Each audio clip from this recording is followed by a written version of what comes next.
Assalamualaikum warahmatullahi wabarakatuh. Mohon perhatian, Bapak dan Ibu, acara akan segera kami mulai. Perkenankanlah saya untuk terlebih dahulu menyapa narasumber yang telah hadir. Yang terhormat, Bapak Inyoman Adiarna, Direktur Ekonomi Digital Aptika Kementerian Komunikasi dan Informatika Republik Indonesia. Yang terhormat, Bapak Nur Hasan, Direktur Pengaturan, Penelitian, dan Pengembangan Industri Keuangan Non-Bank Otoritas Jasa Keuangan.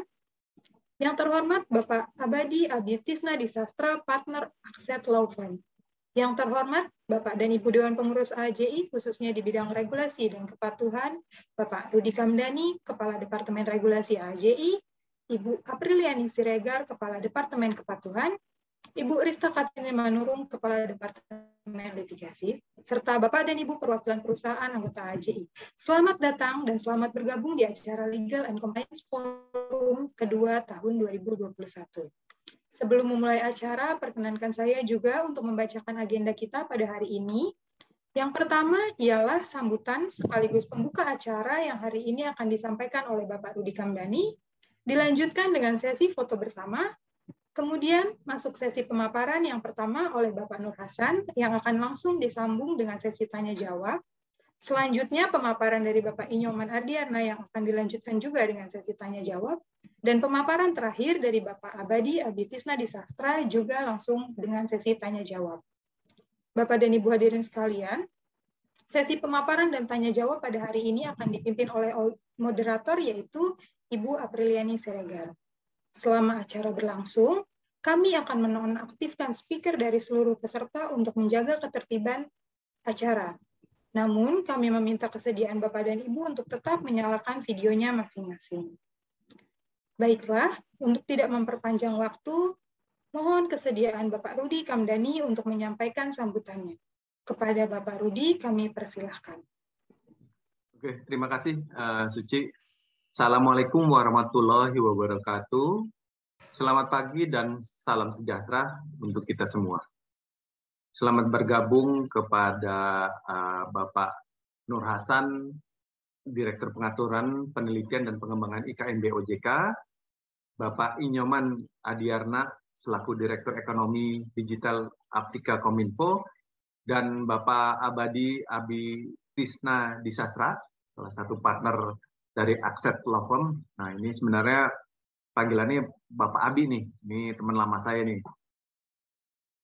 Yang juga saya hormati teman-teman dari Dewan Pengurus AJI di bidang regulasi, kepatuhan, litigasi, Ibu April Siregar dan Ibu Rista Katrini Manurung, beserta seluruh anggota Working Group Legal and Compliance, serta Bapak Ibu pelaku industri asuransi. Kami mengucapkan terima kasih atas kesediaan Bapak dan Ibu untuk selalu berpartisipasi dan mendukung kegiatan-kegiatan yang diselenggarakan oleh AJI. Puji syukur atas rahmatnya, kita dapat diberikan kesehatan untuk dapat menjalankan berbagai tugas dan tanggung jawab kita di masa pandemi ini. Ya, dan juga merupakan satu pencapaian bahwa Legal and Compliance ini, Legal and Compliance Forum ini tetap konsisten untuk mengadakan pertemuan meskipun harus dilakukan secara virtual. Pertemuan Legal and Compliance Forum ini merupakan acara rutin dan pada hari ini adalah merupakan pertemuan kedua pada tahun 2021. Setelah yang pertama kita lakukan di bulan April dalam format webinar juga terkait penerapan Good Corporate Governance. Pada pertemuan tersebut, Bapak Risminandi berkesempatan untuk memberikan keynote speech, disusul dengan pembicara-pembicara lainnya. Pada pertemuan kedua kali ini, topik yang kita angkat adalah terkait dengan digital. Saat ini pemanfaatan digital sudah sangat dekat di masyarakat. Hampir seluruh lini kehidupan sudah memanfaatkan kemudahan digital, apalagi seperti tadi saya katakan di masa pandemi seperti ini. Dinamika perkembangan digital ini sangat cepat sekali, ya. Sudah tidak lagi dalam hitungan tahun, tapi mungkin dalam hitungan bulan ataupun bahkan minggu. Oleh karenanya, pembahasan terkait dengan digital ini tidak akan pernah habis dan tidak akan pernah hilang dari topik-topik diskusi di seluruh industri, khususnya industri kita, asuransi, karena kita mau nggak mau harus mengikuti tren digital ini. Dengan banyaknya diskusi terkait digital, harapan ke depannya adalah industri asuransi benar-benar mampu memanfaatkan digitalisasi dalam proses bisnis, sehingga dapat memangkas beberapa proses dan memberikan akses yang cepat kepada nasabah. Tentunya hal tersebut perlu didukung dengan berbagai faktor, termasuk regulasi, tata kelola perusahaan, serta SDM yang mumpuni. Sehingga perkembangan yang diharapkan lewat digitalisasi dapat terrealisasi dengan baik. Bapak Ibu hadirin sekalian, berangkat dari pemaparan tersebut, maka kami dari Working Group Legal dan Compliance telah menangkap beberapa topik penting yang akan dibahas pada kesempatan kali ini, yaitu seputar penerapan pengaturan digital yang berkaitan dengan asuransi dan ekonomi, serta kebijakan publik yang dapat mendukung digitalisasi. Mengingat pentingnya topik tersebut, saya berharap bahwa seluruh peserta dalam pertemuan ini dapat memusatkan perhatiannya dan menyimak pemaparan yang akan disampaikan oleh bapak-bapak narasumber yang merupakan pakar di bidangnya masing-masing. Dan saya juga harapkan peserta dapat memberikan pertanyaan pada sesi tanya jawab agar pembahasan atau atas masing-masing topik bisa diperdalam. Kembali lagi, saya juga mengucapkan terima kasih kepada Bapak Nur Hasan, Bapak Inyoman Ardiana, dan juga Bapak Abi yang telah menyempatkan untuk hadir di tengah-tengah dalam pertemuan LCF kedua ini. Harapannya ke depannya AAJI bisa lebih banyak berkolaborasi dengan lembaga-lembaga pemerintah maupun swasta melalui berbagai kegiatan yang dapat mendorong peningkatan kualitas SDM asuransi. Sekali lagi saya juga mengucapkan terima kasih kepada teman-teman di Working Group Legal dan Compliance AAJI yang telah membantu pengurus AAJI untuk melaksanakan kegiatan hari ini, dan juga sekali lagi terima kasih kepada semua partisipan atau teman-teman di industri asuransi yang ikut berpartisipasi dalam pertemuan LCF hari ini. Semoga apa yang kita lakukan hari ini bisa memberikan dampak positif bagi kemajuan industri asuransi jiwa Indonesia. Salam sehat, salam asuransi, mari berasuransi. Assalamualaikum warahmatullahi wabarakatuh. Terima kasih. Waalaikumsalam warahmatullahi wabarakatuh. Terima kasih atas kesediaannya Bapak Rudi Kamdani. Selanjutnya ialah sesi foto bersama. Bapak dan Ibu, kami mohon kesediaan Bapak Ibu untuk dapat mengaktifkan kameranya. Sesuai dengan jumlah layar di hadapan saya, kita akan mengambil foto sebanyak 5 kali. Jadi, mohon Bapak Ibu untuk tidak merubah gayanya sebanyak 5 kali agar fotonya tetap kece gitu ya. Karena nggak tahu nih, Bapak dan Ibu ada di halaman keberapa. Baik, untuk foto yang pertama, 1, 2, 3. Kemudian foto yang kedua.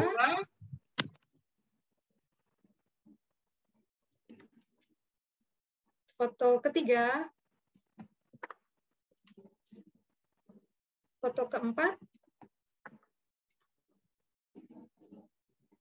Foto kelima. Dan selesai. Terima kasih atas kesediaan Bapak Ibu untuk mengaktifkan kameranya. Bapak dan Ibu hadirin sekalian, sebelum masuk kepada sesi pemaparan, ada beberapa hal yang perlu kami sampaikan. Yang pertama ialah untuk sesi tanya jawab, Bapak dan Ibu dapat menuliskan pertanyaannya melalui kolom chat dengan menyebutkan nama dan nama perusahaan. Selain itu, seluruh peserta dari Legal and Compliance ini akan mendapatkan e-certificate dari AAJI. Oleh karenanya, kami mohon Bapak dan Ibu dapat mengisi form kehadiran dan evaluasi melalui link yang akan kami bagikan di kolom chat. Sebagai informasi juga, sebagai ucapan terima kasih AAJI, akan memberikan plakat kepada seluruh narasumber yang akan kami kirimkan ke kantor masing-masing. Baiklah, selanjutnya kita akan masuk kepada sesi pemaparan. Untuk memimpin jalannya acara, kami persilakan kepada Ibu Apriliani Siregar selaku moderator. Silakan Ibu April. Ya, terima kasih Suci. Selamat siang rekan-rekan semua. Selamat datang di LNC Forum kedua tahun 2021. Sebagaimana tertulis di agenda, LNC Forum kali ini kita akan membahas digitalisasi asuransi, peluang dan tantangan. Ya, memang memasuki revolusi industri 4.0 ya. Teknologi digital menjadi salah satu modal yang sangat penting bagi para pelaku industri untuk mengembangkan lini usaha mereka.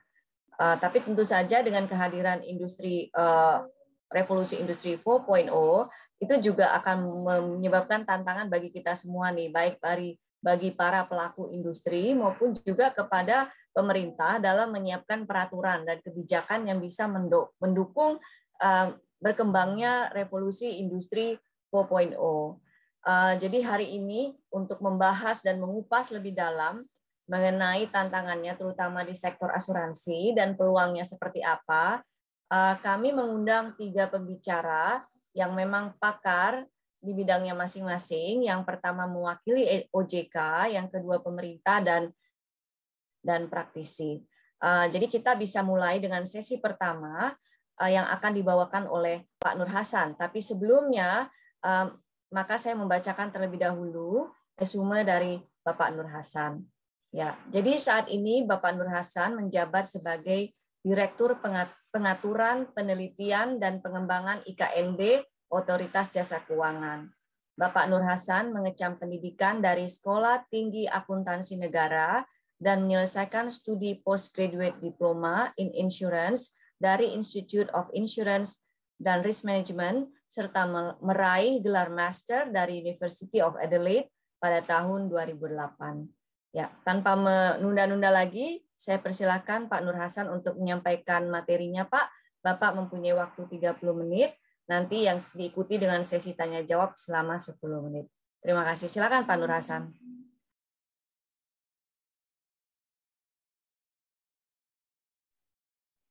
Baik, terima kasih Bu April. Apakah suara saya bisa terdengar? Terdengar, Pak. Alhamdulillah. Oke, bismillahirrahmanirrahim. Assalamualaikum warahmatullahi wabarakatuh. Selamat siang. Oh, kalau di asuransi semangat pagi. Salam sejahtera dan salam sehat untuk kita semua. Yang saya hormati Pak Rudi Kamdani dan juga Bu April dan semua jajaran pengurus dari AJI. Yang saya hormati juga para narasumber lain, Pak Nyoman, Pak Abi, izin saya duluan ya Pak. Mudah-mudahan kita semua selalu dalam keadaan sehat, dalam keadaan yang bisa beraktivitas sebagaimana biasa. Aktivitas kita pada setiap hari sekarang ini memang sangat ditunjang oleh teknologi. Teknologi telah membantu kita untuk memudahkan sebagian besar pekerjaan kita. Dan pandemi ini mungkin by design takdir Tuhan membuat pandemi ini membuat kita lebih cepat beradaptasi dengan teknologi. Rasanya kalau tidak ada pandemi mungkin kita masih di kantor, pulang pergi kantor setiap hari, dan sekarang kita sudah sebagian besar kita bekerja di rumah. Tapi yang saya pahami target pekerjaan tidak berkurang, ya alhamdulillah mudah-mudahan gajinya juga tidak berkurang, tapi memang ongkos transportasi waktu di jalan itu sangat terkurangi gitu. Ini bisa menjadi nilai tambah juga buat kita sebenarnya. Dan nanti seperti diskusi sebelumnya tadi, memang dalam keadaan seperti ini, kalaupun nanti mudah-mudahan kita berdoa semoga pandemi cepat berlalu, ketika pandemi pun beberapa aktivitas kita yang sekarang ini mungkin sebagian bisa kita pertahankan karena memang mempunyai keunggulan kompetitif yang dibandingkan dengan aktivitas normal kita sebelum pandemi. Tapi kita tetap berdoa semoga pandemi ini bisa berjalan dengan baik, bisa berakhir dengan cepat, dan kita bisa beraktivitas dengan baik lagi seperti biasa. topik yang diberikan kepada saya terkait dengan peta jalan pengaturan asuransi digital. Di sini memang kebetulan saya bukan pakar, Bu April. Kebetulan bidang tugas saya memang membidangi pengaturan dan khususnya untuk asuransi. Di dalamnya saya tahu lebih dulu beberapa hal terkait dengan konsep pengaturan yang sedang ada dan juga mungkin bisa berbagi terkait dengan seperti apa sih ke depannya ini kebutuhan pengaturan yang akan diterapkan di dalam industri asuransi menyikapi teknologi yang berkembang sekarang ini. Karena memang kalau kita tidak merespon terhadap teknologi ini, tentunya siap-siap kita akan digilas oleh teknologi, artinya tidak mampu kita untuk bertahan atau bersaing dengan tetangga kita, dengan lingkungan kita, dengan kompetitor kita yang lebih jeli memanfaatkan teknologi. Jadi mungkin saya hanya punya 2 slide. Slide pertama terkait dengan pengaturan yang ada saat ini, dan slide kedua tadi seperti saya sampaikan kebutuhan pengaturan seperti apa ke depan yang akan yang urgent untuk kita siapkan dalam konteks untuk tetap mempertahankan daya saing dan juga beberapa tujuan utama dari pengaturan seperti perlindungan konsumen dan tentunya juga memberikan manfaat bagi masyarakat secara keseluruhan. Nah, di slide berikutnya mungkin sebelum saya berbicara terkait dengan pengaturan yang ada saat ini di OJK sudah menyelenggarakan apa yang kita kenal dengan nama sandbox, regulatory sandbox, yang merupakan wadah bagi para penyelenggara teknologi di berbagai bidang, di berbagai aktivitas itu yang terkait dengan jasa keuangan itu diuji, dinilai, dan di-assess di dalam proses regulatory sandbox ini kaitannya dengan apakah layak dianggap sebagai suatu aktivitas atau suatu unit yang dapat mendukung jasa keuangan. Berdasarkan pengamatan kami di OJK, ada beberapa jenis aktivitas asuransi yang penggunaan teknologi itu sangat intensif. Kami mengelompokkannya menjadi beberapa jenis, katakanlah ada yang lebih kepada menggantikan ataupun mereplika fungsi asuransi. Kita biasanya menyebutnya peer-to-peer insurance gitu. Ini berkaca dengan teman-teman di bidang yang lending, kita sebut peer-to-peer lending. Maka di asuransi itu ada juga yang mengajukan diri sebagai peer-to-peer insurance satu sisi. Ada juga yang mengajukan diri sebagai perangkat untuk mendistribusikan asuransi. Ini bahkan lebih banyak lagi yang ini. Artinya ada platform, ada sistem elektronik yang memang didesain untuk membantu perusahaan asuransi untuk memasarkan produk asuransi. Nah, di sini kalau dari sisi kami melihat ada dua kategori sebenarnya yang berkaca dari konteks existing regulasi yang ada sekarang. Kita belum berbicara mengenai di mana ke depan kita akan mengatur atau memodifikasi atau mengimprove pengaturan yang ada. Karena kalau kita lihat di industri asuransi jiwa khususnya itu distribusi itu lebih banyak ada 2 jenis paling tidak penggunaannya, yaitu penggunaan agensi ataupun penggunaan broker atau pialang. Inilah yang saat ini paling tidak inilah yang diakui di dalam konteks regulasi yang ada sekarang.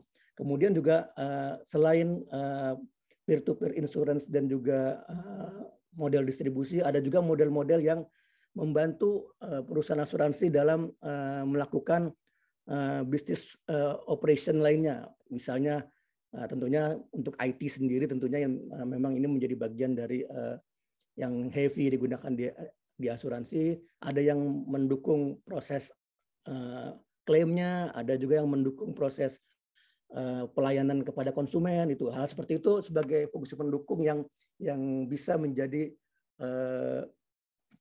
sarana bagi asuransi untuk memanfaatkannya. Jadi itu kurang lebih identifikasi kami terhadap aktivitas-aktivitas asuransi yang menggunakan teknologi. Sekarang memang sudah ada beberapa pengaturan yang ada di OJK yang menaungi aktivitas-aktivitas tersebut. Kalau tadi sandboxing yang ada di OJK itu sebenarnya itu ada di POJK 13. Mungkin di sini kita tersebut karena memang itu menjadi bagian dari yang berlaku OJK wide untuk seluruh aktivitas bukan hanya asuransi. Dari sisi asuransi, rasanya Ibu dan Bapak sudah sangat paham ada POJK 23 yang mengatur mengenai produk asuransi dan pemasaran asuransi. Di dalamnya itu kita melihat ada pengaturan mengenai polis digital, polis soft copy bukan hard copy, dan juga ada juga pengaturan mengenai ikhtisar polis yang masih harus hard copy. Ini diskusinya cukup panjang. Bu April pasti sudah sangat paham, Ibu Rista, ada Bu siapa lagi, Pak Rudi juga pasti sangat paham terkait ini.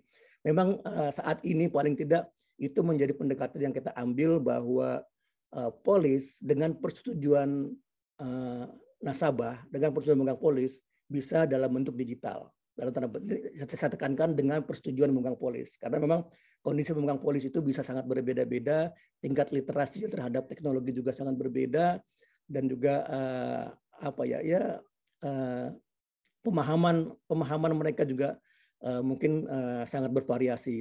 Belum lagi kita di Indonesia dengan kondisi geografis yang sangat luas itu, ini juga menjadi faktor-faktor kenapa kita melihat bahwa persetujuan dari nasabah ini menjadi sangat penting.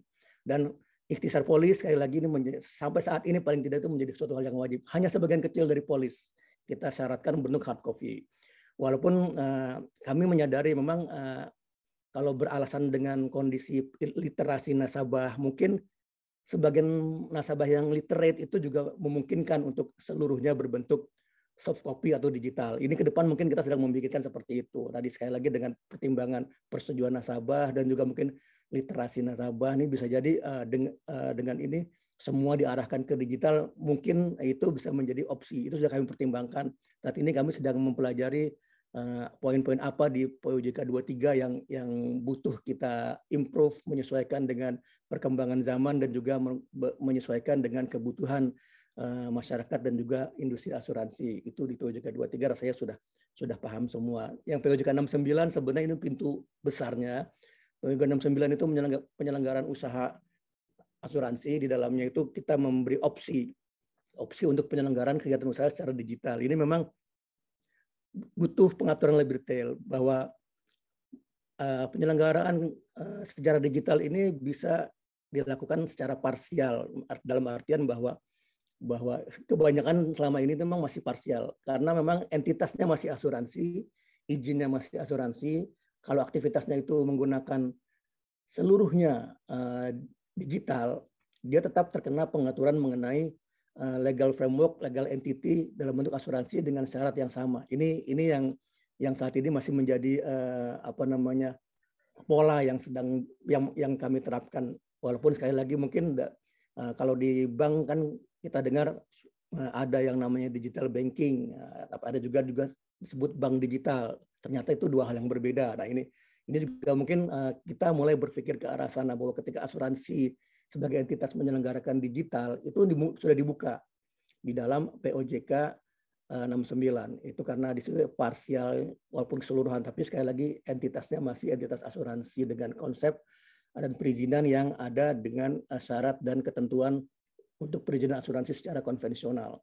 Mungkin ke depannya bisa jadi kalau seandainya memang untuk asuransi tertentu yang lebih dalam tanda petik sederhana dan mudah untuk dipahami, itu bisa jadi itu memang kalau memang full digital dengan persyaratan-persyaratan yang lebih sederhana, itu juga sedang kami kaji seperti apa arah ke depannya. Karena memang kalau berkaca dari yang ada sekarang, ketika asuransi itu dapat izin, semuanya bisa dilakukan praktis. Tapi tentunya izin produk ini menjadi salah satu kunci untuk melihat kesiapannya. Dan untuk penggunaan teknologi, bisa saja dari situ dia akan menggunakan teknologi yang dominan sampai mungkin menyeluruh. Dan ini tentunya syaratnya masih sama. Kalaupun nanti ke depan mau ada spesialisasi asuransi yang hanya melayani digital, kepingin mungkin ada special treatment, kita harus hati-hati penerapan manajemen risikonya. Dan ini tentunya akan menjadi fokus dalam rangka sejauh mana ini dapat mempertahankan paling tidak atau mungkin meningkatkan perlindungan terhadap konsumen. Dan tentunya ini menjadi bagian yang perlu dipelajari secara mendalam. Kalau misalnya Misalnya yang sederhana lah, kalau asuransi digital mungkin modalnya tidak terlalu besar sebagaimana asuransi konvensional atau asuransi lawan dari digital analog. Saya enggak juga analog. Kalau konven lawannya syariah, kalau tradisional lawannya PAID, kalau digital lawannya non digital atau analog lah katakanlah. Ibu Bos kali ini masih asuransi analog jadi kalau jam tangan. Nah ini tentunya akan menjadi modalnya kan sekarang 150 miliar katakan. Apakah digital juga 150 miliar? Ini masih diperdebatkan. Ada yang bilang nggak sebesar itu. Bahkan ada yang bilang bisa lebih dari itu karena heavy teknologi yang juga membutuhkan dana yang besar. Nah, ini hal-hal seperti ini menjadi diskusi yang cukup menarik seperti itu. Itu dikaitkan dengan penyelenggaraan usaha 69 dan juga di POJK 67 terkait dengan perizinan yang nanti kaitannya dengan apakah dimungkinkan ada penyederhanaan izin untuk yang digital insurance atau asuransi digital itu masih kita pelajari sebenarnya. Kemudian juga terkait dengan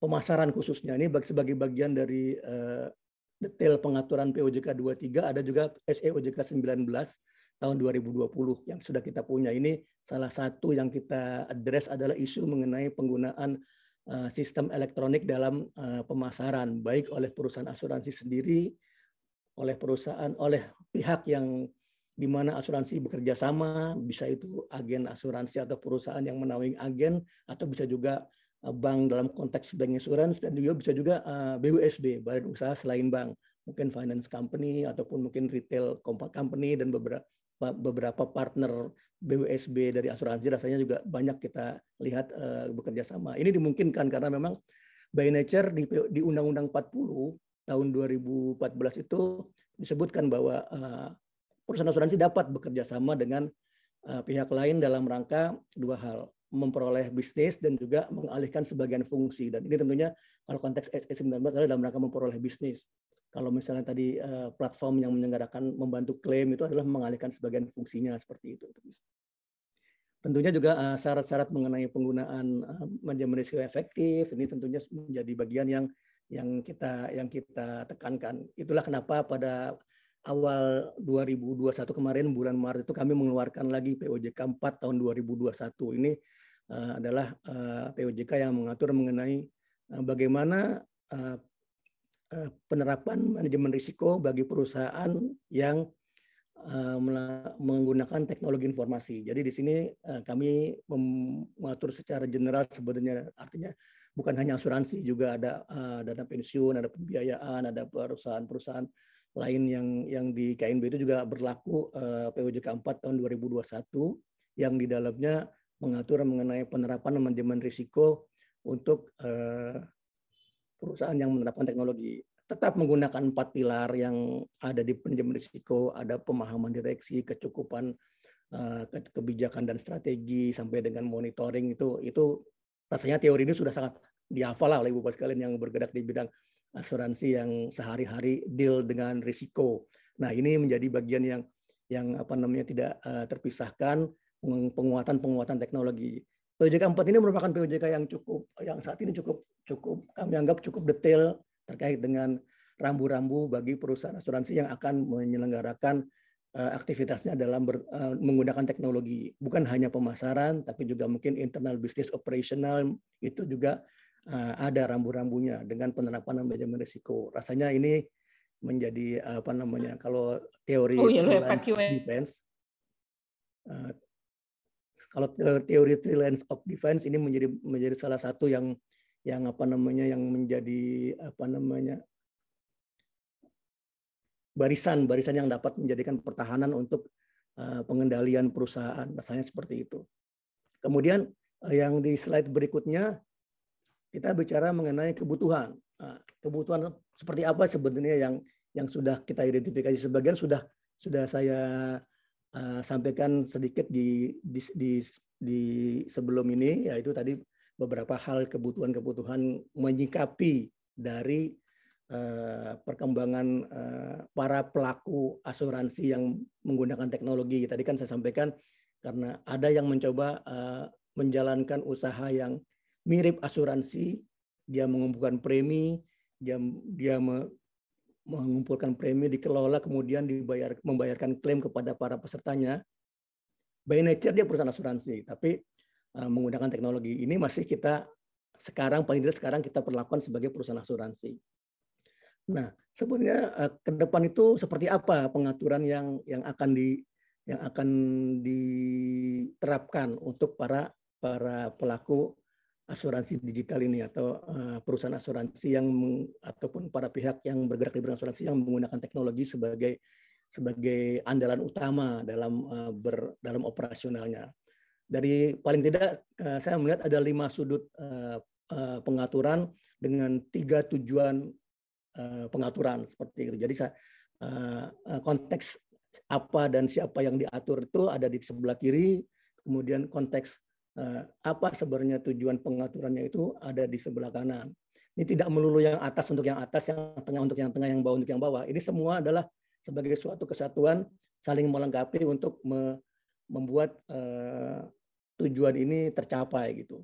Jadi tentunya ketika kita akan mengandalkan sistem teknologi informasi, hal pertama yang harus kita atur adalah mengenai sejauh mana keamanan, keandalan daripada sistem itu sendiri, dan kalau bertransaksi sejauh mana transaksi itu juga bisa diandalkan, dan juga tentunya dengan keamanan dan kerahasiaan data ini menjadi hal yang krusial terkait dengan sistem yang akan digunakan. Tentunya ini Pak Nyoman dari Kominfo sudah sangat memahami seluk-beluk dan juga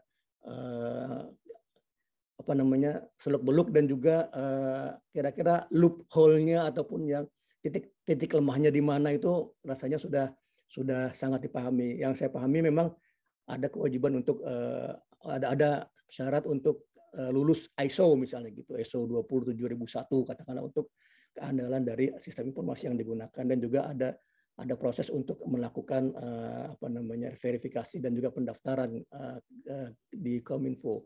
Ini juga OJK juga mengandalkan itu, dalam arti mungkin pengaturan yang ada di regulator lain konteks teknologi informasi adalah mungkin Kominfo menjadi salah satu yang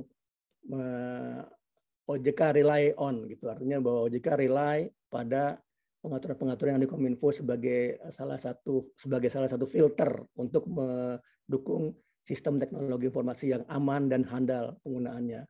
Tentunya in addition dari itu, dengan memperhatikan nature dari perusahaan asuransi, perlu ada pengaturan-pengaturan yang lebih spesifik terkait dengan sistem teknologi informasi dikaitkan dengan aktivitas utama dari perusahaan asuransi ataupun perusahaan-perusahaan yang mendukung kegiatan asuransi. Ini tentunya sistem ini akan menjadi andalan. Dengan sistem ini diharapkan perlindungan konsumennya juga akan tetap terjaga. Jangan sampai gara-gara antara perusahaan asuransi dengan nasabah tidak pernah ketemu karena menggunakan sistem digital, maka ketika proses klaimnya menjadi susah. Nah, ini kan tentunya bukan memberi nilai tambah jadinya bagi nasabah, tapi memberikan drawbacks, memberikan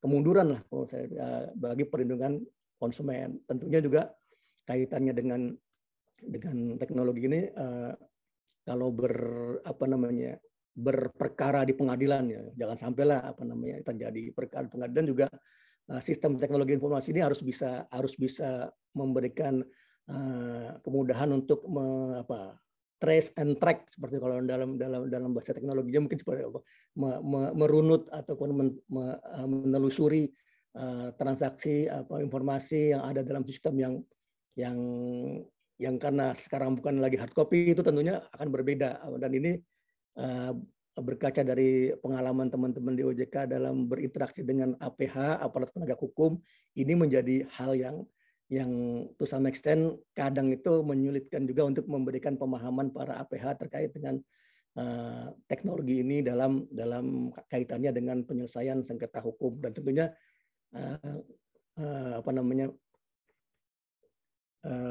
untuk ini OJK lebih menekankan kepada bagaimana perlindungan konsumen dapat tetap dipertahankan, karena perusahaan asuransi sebagai suatu legal entity yang besar yang mempunyai sumber daya yang banyak, yang mempunyai expert di bidang legal, tentunya tidak sebanding dengan konsumen perorangan yang kadang-kadang mungkin ibu-ibu yang tidak paham mengenai hukum. Tentunya ini harus dijagai, itulah misi utamanya.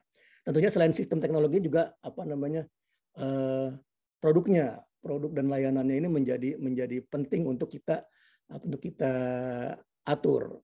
Produk seperti apa sih, dan juga produk apa yang boleh, tentunya tadi kaitannya dengan kemudahan untuk memahami, kaitannya dengan proses pemahaman dari perusahaan ke nasabah, dan juga tentunya kebutuhan daripada nasabah itu sendiri. Jadi kriteria produk dan layanan ini akan menjadi suatu yang diatur. Tadi saya sampaikan, bisa jadi ke depan mungkin ada perusahaan asuransi yang khusus digital, yang jualannya itu hanya pakai platform, tidak jualan secara fisik. Mungkin dia hanya butuh satu kantor untuk menjangkau seluruh Indonesia, gitu. Kantor pun mungkin hanya ruko kecil misalnya seperti itu. Tapi dia nggak bisa menjual semua produk yang ada di asuransi, mungkin hanya yang sederhana saja, gitu kan. Kalau dia itu asuransi umum biasanya, kalau mungkin ini jiwa umum, ada kalau udah kaitannya dengan offshore, dengan aviation, and cargo, tentunya ini akan menjadi complicated sendiri, butuh surveyor, butuh juga underwriting yang kompleks seperti itu. Di jiwa mungkin ada juga untuk yang misalnya ya kesehatan ataupun juga penyakit-penyakit kritis yang mungkin membutuhkan banyak telaahan dari sisi underwriting yang mengharuskan bertemunya nasabah dengan perusahaan atau paling tidak perwakilan perusahaan. Ini hal-hal yang harus dijagai. Tentunya memastikan juga bahwa setiap saat nasabah itu dapat memberikan komplain kalau seandainya memang ada hal yang harus ditanyakan ataupun diadukan kepada nasabahnya. Itu yang kedua. Yang ketiga tentunya sumber daya manusia. Sebenarnya secara umum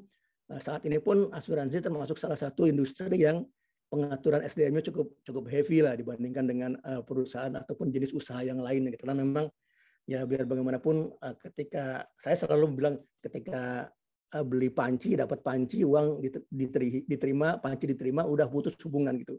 Kalau beli asuransi, uang diterima, manfaat tidak diterima, uangnya itu nanti kapan-kapan gitu. Nah, uang ini diapain? Nah, ini kan kalau mau diinvestasikan tentu ada SDM investasi yang memadai. Kalaupun digunakan teknologi, tentunya teknologinya juga harus orang-orangnya juga harus orang-orang yang mempunyai pemahaman teknologi yang baik, sehingga tidak terjadi tuh seperti kemarin musibah yang menimpa salah satu teman kita di perusahaan asuransi, kan cukup viral tuh bahwa ada datanya yang ternyata dibobol lah, katakan seperti itu. Mudah-mudahan itu tidak terjadi lagi.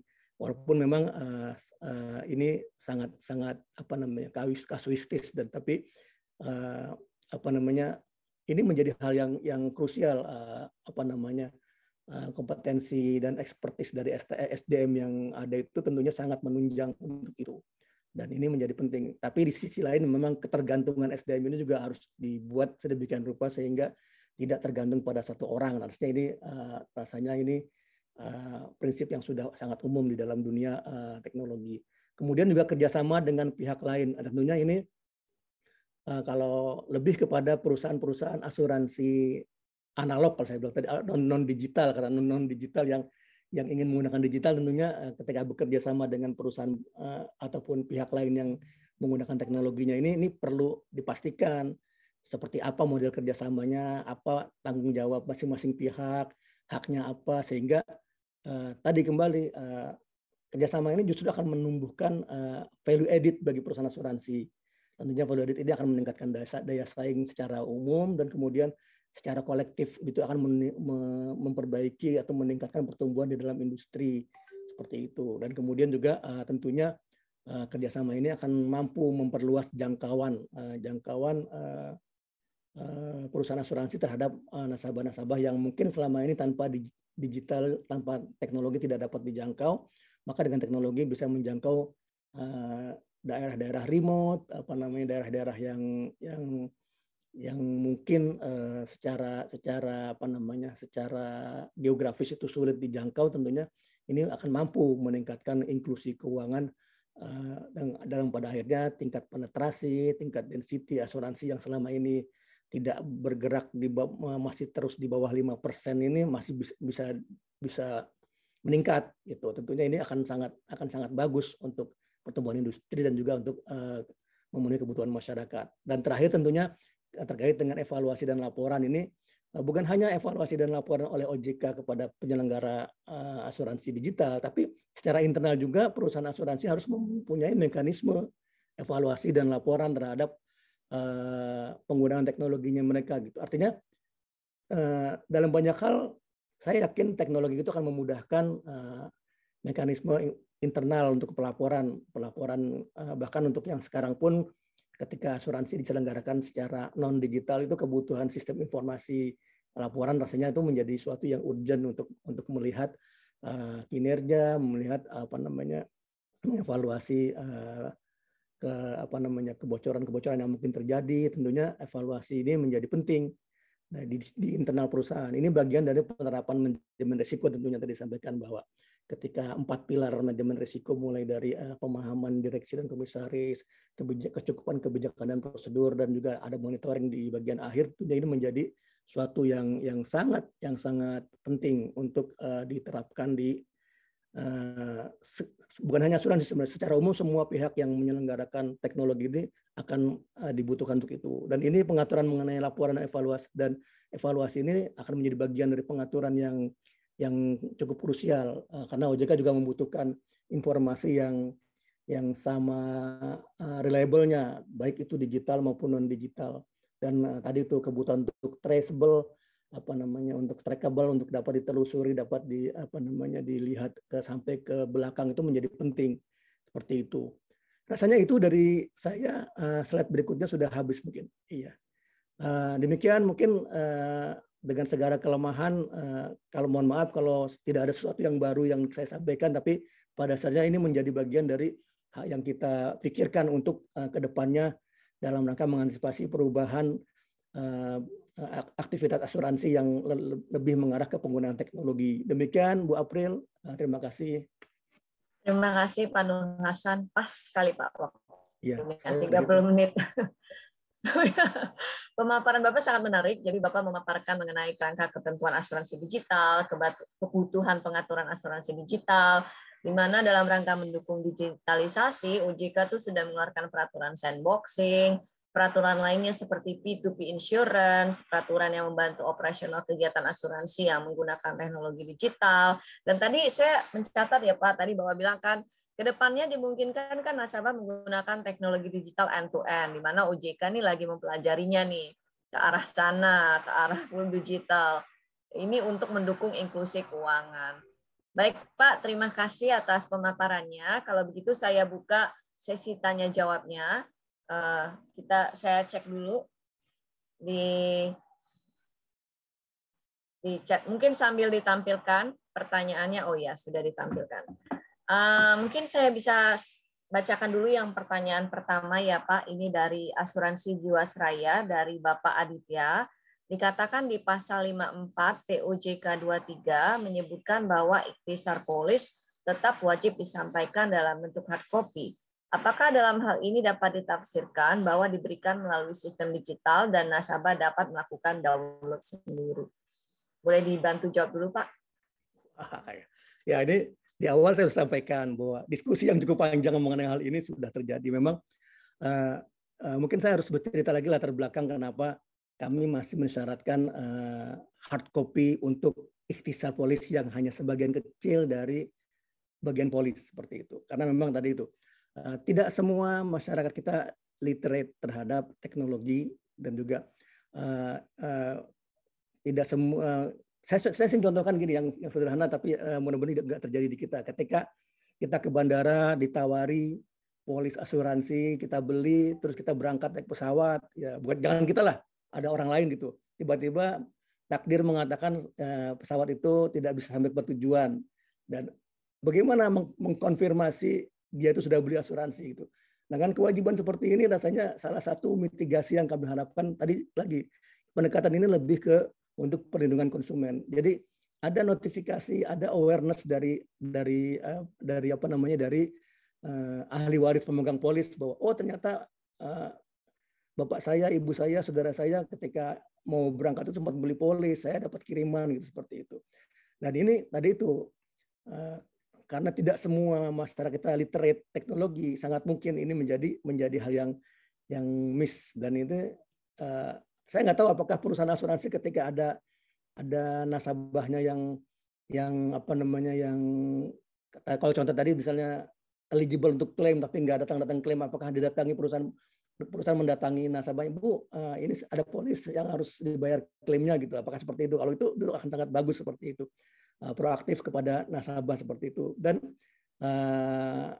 mitigasinya itu yang saat ini sedang diterapkan. Tapi tadi saya sampaikan, ini sedang kami kaji. POJK 23 sedang kami kaji. Kita sedang siap-siap apakah mungkin full digital dengan syarat tadi itu persetujuan dari nasabah. Dan ini terus terang ini masih kita kaji, Pak Aditya. Tapi reason dibalik kami mengatur hal ini ada tadi saya sampaikan tadi itu untuk semua jadinya memang berlaku untuk semua masyarakat. Dan tadi kalau seandainya sistem digital di download sendiri, tentunya tadi itu nggak mengatasi permasalahan illiterate-nya nasabah. Kalau seandainya itu disampaikan melalui bayangan saya di email, di print sendiri oleh asuransi gitu, oleh nasabah seperti itu ya, di download sendiri kemudian di print sendiri untuk memenuhi kebutuhan hard copy. Dan ini apa namanya tidak memenuhi apa namanya persetujuan dari penggunaan hard copy tadi. Memang sekali lagi ini mungkin akan di challenge-nya tadi seperti itu. Kan zaman sekarang sudah mudah, sudah hampir semua punya mobile, punya akun WA, punya kalau email ya, kalau mau punya handphone dengan smartphone tentunya harus punya email seperti itu. Tapi tadi itu apakah semua masyarakat kita seperti itu? Kan kita berekspektasi semua akan diharapkan mau membeli asuransi seperti itu kan, dengan peningkatan densitas dan apa namanya coverage pembeli asuransi ini tentunya kita harus siap untuk memperlakukan bahkan calon-calon nasabah yang berada di rural, berada di apa namanya di remote area yang sebenarnya ini mereka tetap membutuhkan. Itu Pak. Tapi saya bilang tadi yang existing regulasi seperti itu, alasannya seperti apa ke depan dimungkinkan, kita sedang mengkaji tapi dengan persetujuan nasabah itu. Mungkin itu Bu April. Terima kasih Pak, semoga menjawab pertanyaan Pak Aditya. Dan ini saya lihat juga sebenarnya yang kedua pertanyaan juga tentang mirip, ya? Pasal 54 ya. Saya sudah menduga sih. Sudah menduga ya. Mungkin Pak sebelum kita ke pertanyaan selanjutnya, saya juga ada pertanyaan nih Pak untuk Pak Nur Hasan. Waduh, moderator nggak boleh nanya nih. Kita kan tahu tuh Pak di POJK 4 mengenai manajemen resiko teknologi kan juga diatur mengenai ketentuan pemrosesan data harus di Indonesia. Nah, walaupun kita tahu nih dengan kemajuan teknologi sebenarnya data tuh nggak bisa dibatasi berdasarkan lokasi kan. Kayak cloud server aja kan sekarang ada cloud server gitu. Jadi memang mereka nggak terbatas oleh lokasi kalau data. Nah, tapi kan ada ketentuan ini yang mengatakan bahwa pemrosesan data harus di Indonesia. Mohon ini Pak jawabannya. Bagaimana kami memahaminya ya Pak terkait dengan kegiatan asuransi? Karena bisa saja misalnya kami memberikan data ke reasuransi, kami memberikan data ke pihak ketiga, misalnya pihak pengelolaan administrasi manfaat kesehatan. Kalau saya boleh nyontek menyebut merek, misalnya Admedika mungkin gitu ya. Terus mereka melakukan pemrosesan data di luar negeri gitu. Ini bagaimana ya kami memahami ketentuan ini Pak? Ya Bu April, terima kasih. Memang kalau kami melihatnya bahwa secanggih apapun teknologi yang digunakan, perusahaan pasti punya server dalam bentuk fisik. Saya nggak tahu, saya belum pernah dengar, mungkin Bu April pernah dengar, ada perusahaan yang tidak punya server secara fisik, semuanya itu murni di awal tidak ada dalam bentuk. Kalau yang dulu waktu saya masih suka disuruh ditugas untuk mengaudit itu kan, kalau salah satunya adalah ngelihat ke servernya asuransi, ruangannya dingin gitu kan. Aduh, ada di situ juga ada yang jagain dan secanggih apapun teknologinya tetap mempunyai server yang berfungsi sebagai data center dan juga tentunya kalau kaitannya lagi dengan data recovery centernya seperti itu. Nah, hal seperti itulah sebenarnya yang coba diatur, Bu. Karena ini memang terus terang ini aturan seperti ini memang dalam gimana ya saya mengatakannya? Ya memang to some extent terkesan ini terlalu protektif terhadap domestic interest gitu. Sebenarnya memang terus terang tujuannya itu, Bu. Kalau baca di POJK 69 awal-awal kita mencaratkan itu kan ada bahwa untuk bahasa saya lupa mengenai, pokoknya yaitu untuk melindungi data dalam rangka pihak seperti ketahanan negara lah, katakan seperti itu. Bahasanya saya lupa bahasa pasti itu ada di POJK 69. Itu dasar, dan juga accessibility, walaupun tentu Ibu akan men-challenge accessibility itu tidak berkurang kalau seandainya itu di luar negeri kan seperti itu. Tapi ya memang itu menjadi kebijakan yang diambil, Bu, yang diambil untuk bahkan kalau Ibu mungkin pernah ikut forum yang bersifat SJK wide, sektor jasa keuangan secara wide, ini memang kebijakan yang diambil secara seragam untuk semua sektor. Ketika saya ngomong ini maksud saya itu adalah perbankan juga menerapkan selain asuransi, dan juga di beberapa industri yang diawasi oleh OJK. Dan memang sejauh ini pendekatannya seperti itu, Bu. Dan tadi kalau pemrosesan transaksi memang saya tidak terlalu paham dengan teknis seperti itu. Tapi pada dasarnya tetap ada suatu inisiasi yang dipicu oleh keberadaan perangkat hardware fisik gitu loh. Menurut saya sih itu tetap secanggih apapun yang saya pahami seperti itu tetap ada hardware fisiknya. Dan ini tentunya ini menjadi kebutuhan juga untuk menyediakannya dalam konteks yang Ibu tanyakan adalah di dalam negeri di Indonesia seperti itu, termasuk juga di RC-nya mungkin dengan lokasi yang tidak sama tapi tetap di dalam negeri Indonesia. Nah, betul, cloud itu satu sisi adalah media penyimpanan yang mungkin kalau kita bicara cloud dalam artian harfiah itu mungkin saat ini awannya ada di atas Indonesia, besok awannya ada di atas Malaysia seperti itu. Tapi rasanya tadi kebutuhan yang fisiknya itu tetap ada, dan itu harus di Indonesia. Itu paling tidak itulah pendekatan yang saat ini masih diambil untuk SJK wide. Mungkin itu, Bu, mudah-mudahan nggak puas. Puas, Pak. Terima kasih Pak Nur Hasan. Mohon maaf kepada rekan-rekan semua kalau pertanyaan tidak bisa dibacakan lagi satu persatu. Semoga nanti bisa disusulkan ya Pak pertanyaannya Pak Nur Hasan karena keterbatasan waktu ya. Ya. Sudah habis waktunya ya. Iya. Nanti kasihan Pak Nyoman ada. Iya, Pak Nyoman. Atas jam 3 beliau. Betul. Baiklah Pak Nur Hasan, sekali lagi terima kasih atas pemaparannya dan kesediaannya untuk memaparkannya pada siang hari ini. Terima kasih Pak Nur Hasan. Terima kasih Bu April. Saya juga mohon maaf kepada Bu April, Pak Rudi, Ibu-Bapak sekalian. Saya tidak bisa stay sampai akhir karena saya kebetulan sebenarnya meninggalkan satu rapat yang lain dan saya akan bergabung ke rapat yang saya tinggalkan itu. Sekali lagi mohon maaf kalau ada hal-hal kurang berkenan. Pak Rudi, Bu April, dan Ibu-Bapak sekalian. Terima kasih. Wassalamualaikum warahmatullahi wabarakatuh. Waalaikumsalam. Kami yang berterima kasih Pak Hasan. Ya Pak, saya punya utang Bapak. SEOJK. 5 huruf.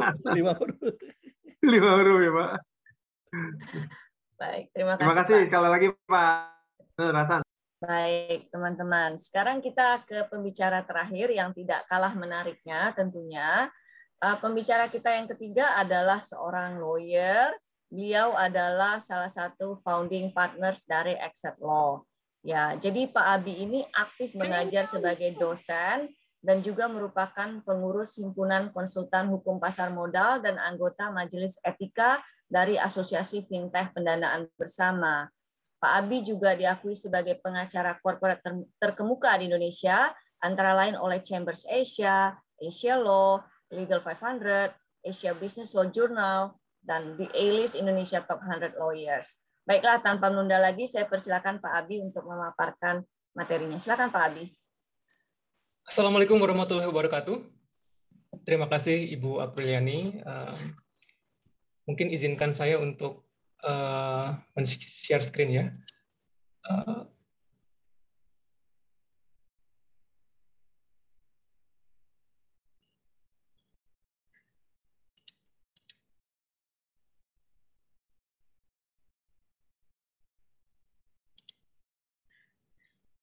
Kok nggak bisa?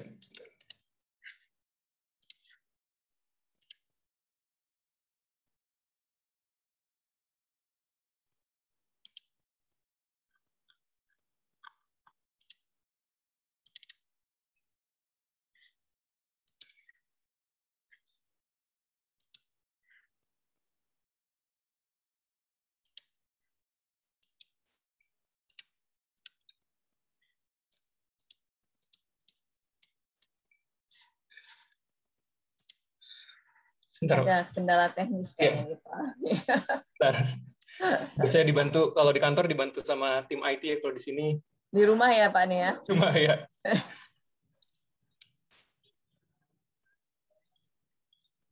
Milenial gimana sih, Bi? Mohon maaf Pak Deden nih. Waduh, kita ada kesalahan teknis sedikit. Sehat, Bi? Insya Allah sehat. Ini udah terlihat? Ya, ini masih belum. Sekarang udah Pak. Udah ya? Hilang lagi. Mana sih? Terlihat ya materinya? Sudah Pak. Oke. Baik, tentunya sebelumnya saya mau mengucapkan terima kasih kepada AAJI atas kesempatannya untuk memaparkan materi presentasi hari ini ya dengan judul Kerangka Peraturan Ekonomi Digital serta Tantangannya. Saya Badi Abidnya Sastra, terima kasih tadi Ibu Apriliani telah menyampaikan sedikit introduction tentang saya. Juga terima kasih kepada Pak Deden yang saya kenal baik. Ya. Baik, mungkin saya akan langsung mulai saja presentasinya. Pertama, mungkin sebelum kita membahas mengenai ekonomi digital dan perkembangannya,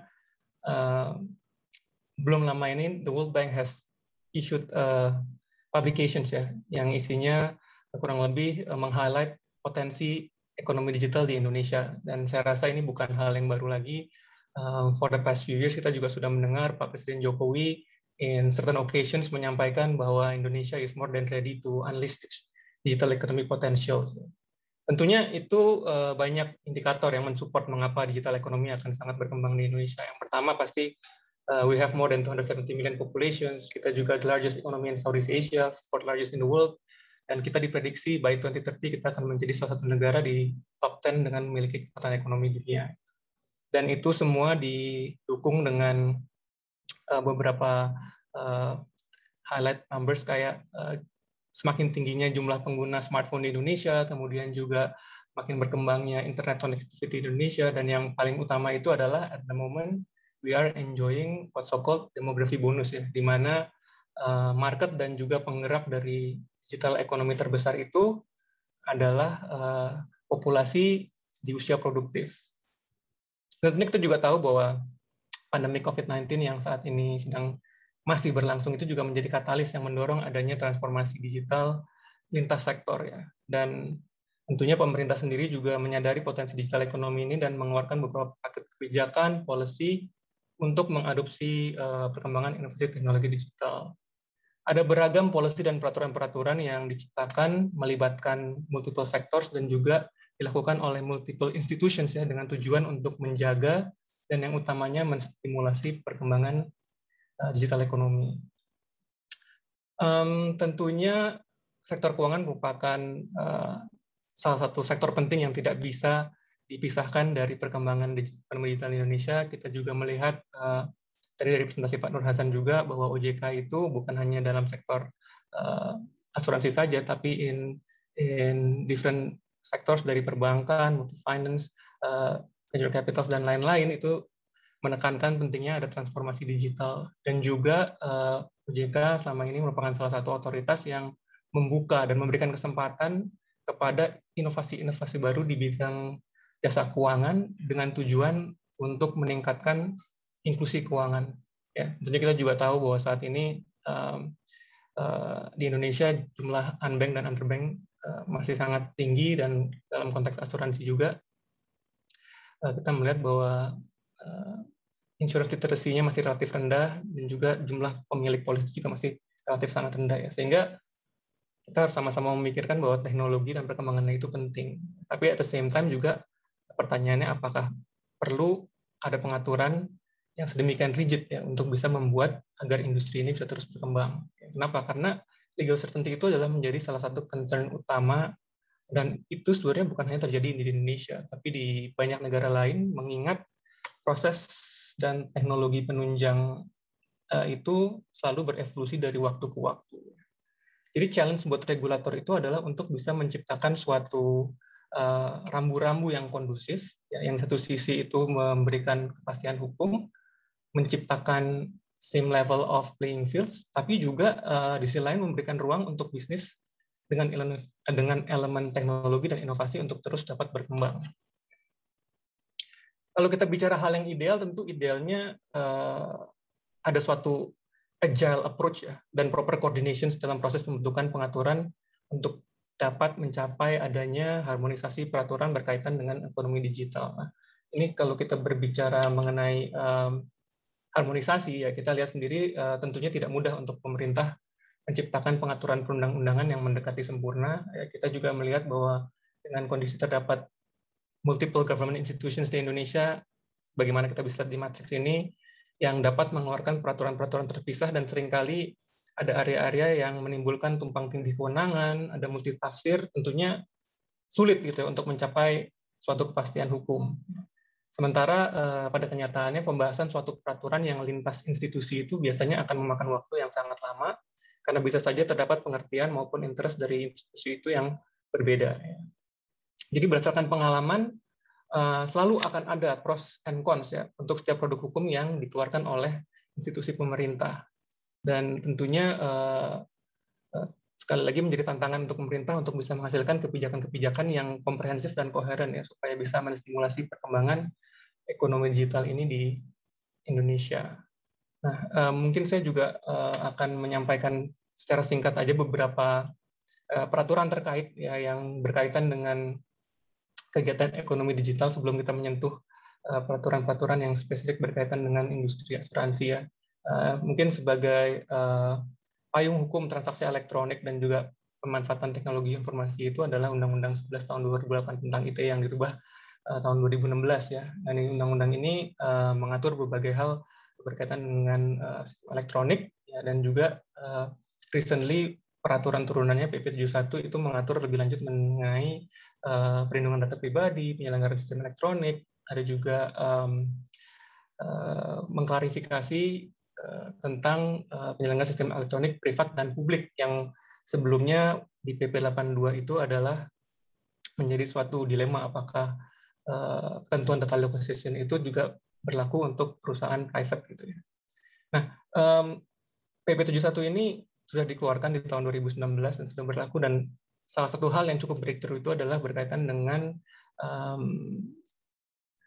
aspek-aspek perlindungan data pribadi. Tadi mungkin Pak Nyoman juga sudah menyampaikan ya beberapa item penting berkaitan dengan RUU PDP. Tentunya pada waktu kita berbicara tentang perlindungan data pribadi, kita nggak bisa juga melewatkan sedikit menyinggung mengenai RUU PDP. Nah, ini juga salah satu contoh ya, salah satu contoh tadi yang saya sebutkan bahwa suatu peraturan yang tujuannya adalah untuk diberlakukan lintas institusi dan diformulasikan secara lintas institusi itu memerlukan waktu yang sangat lama untuk dapat diundangkan. Ya, tadi Pak Nyoman sempat menyebutkan sudah lebih dari 5 tahun. Kita setiap tahun saya selalu memberikan advice ke klien bahwa within this year, tapi nggak pernah kejadian gitu. Nah, a lot of expectations bahwa tentunya RUU PDP ini akan bisa memberikan perlindungan lebih detail lagi ya, terutama berkaitan dengan data pribadi, termasuk juga klarifikasi mengenai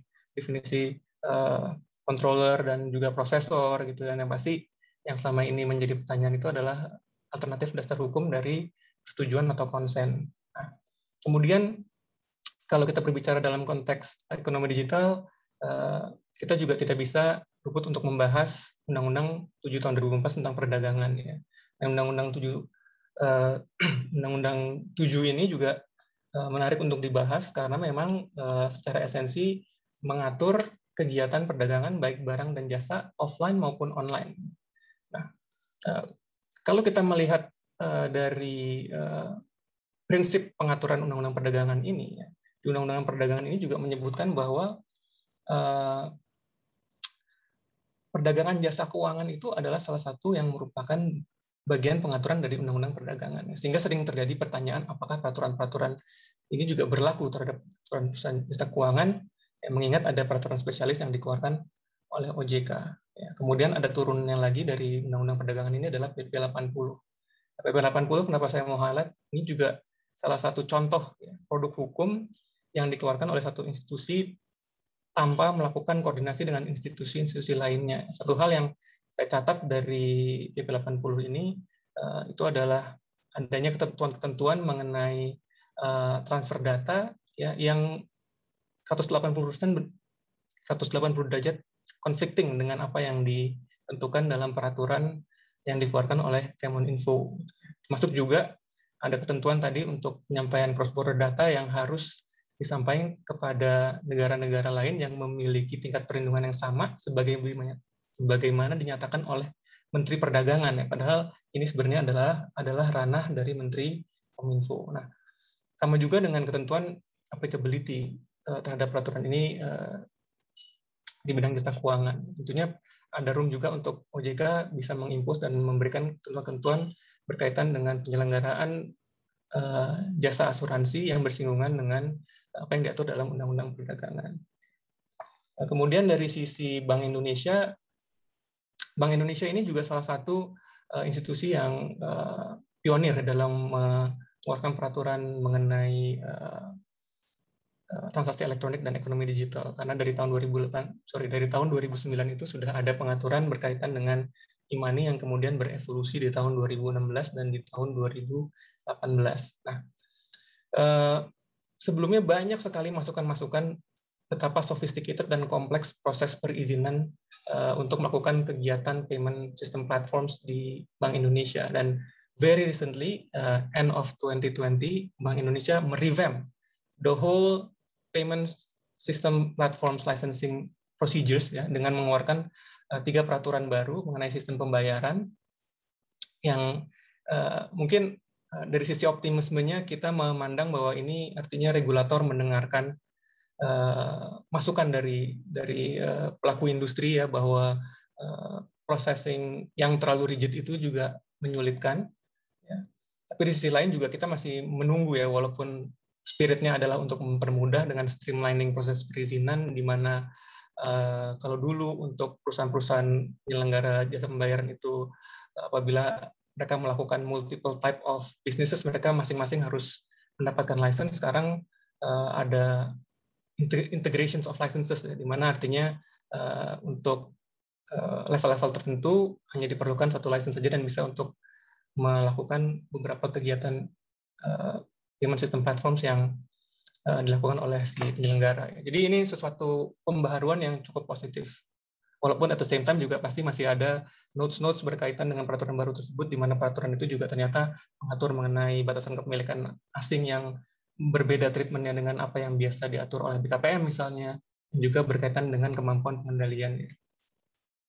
Kemudian juga peraturan OJK ya, peraturan OJK itu saya rasa tidak perlu kita sebutkan satu-satu karena memang sudah begitu banyak yang bersinggungan dengan kegiatan elektronik dan ekonomi digital. Kita juga tahu OJK salah satu institusi pemerintah yang pionir sejak tahun 2016 pertama mengeluarkan POJK berkaitan dengan peer-to-peer lending, kemudian di 2018 berkaitan dengan IKD, dan quite recently juga itu adalah pembaruan dari peraturan equity crowdfunding, securities crowdfunding. Nah, tapi itu adalah aspek-aspek pengaturan yang bersinggungan dengan inovasi-inovasi keuangan digital baru. Artinya produk-produk baru yang dianggap oleh OJK diperlukan dan dibutuhkan untuk bisa menstimulasi dan meningkatkan inklusi keuangan. Nah, tapi at the same time juga perusahaan-perusahaan jasa keuangan yang sudah established atau bisa disebut sebagai jasa keuangan konvensional juga melakukan transformasi digital. Nah, ini ketentuan-ketentuan ini biasanya diatur dalam peraturan-peraturan yang dibedakan dengan pelaku kegiatan jasa keuangan yang masuk ke dalam ranah fintech ya. Nah, mungkin yang paling baru itu yang di bidang perbankan, kita melihat bahwa belum lama ini Bank Indonesia OJK mengeluarkan peraturan digital banking ya, di mana sebelumnya treatmentnya itu adalah digital banking itu adalah unit dari bank umum, kemudian terjadi shifting di mana bank umum itu bisa dikonversi menjadi bank digital, dan sekarang itu berdasarkan peraturan yang baru dimungkinkan untuk adanya suatu pendirian bank yang benar-benar fungsinya adalah digital. Dan ini tentunya masih ada pros and cons mengingat beberapa ketentuan itu terlihat cukup memberatkan. Tapi ya secara umum nanti kita akan membahas juga mengenai peraturan berkaitan dengan pemasaran produk asuransi dan juga manajemen risiko dari teknologi informasi. Yang saya mau highlight di sini adalah bahwa dari setiap peraturan-peraturan yang baru selalu ada pros and cons ya, berkaitan dengan ketentuan-ketentuan yang dikeluarkan. Kadang-kadang ada beberapa ketentuan yang dianggap in favor of stimulations dari suatu industri, tapi ada juga yang justru dianggap bisa membatasi. Ya, ini tentunya mengapa itu penting untuk regulator juga bisa selalu adaptif dan mengerti kurang lebih dari bisnis yang akan diperform oleh industri itu seperti apa, dan pembaruan transformasi dari bisnis yang dilakukan berdasarkan sistem digital itu akan dilakukan dalam bentuk atau format seperti apa. Ya.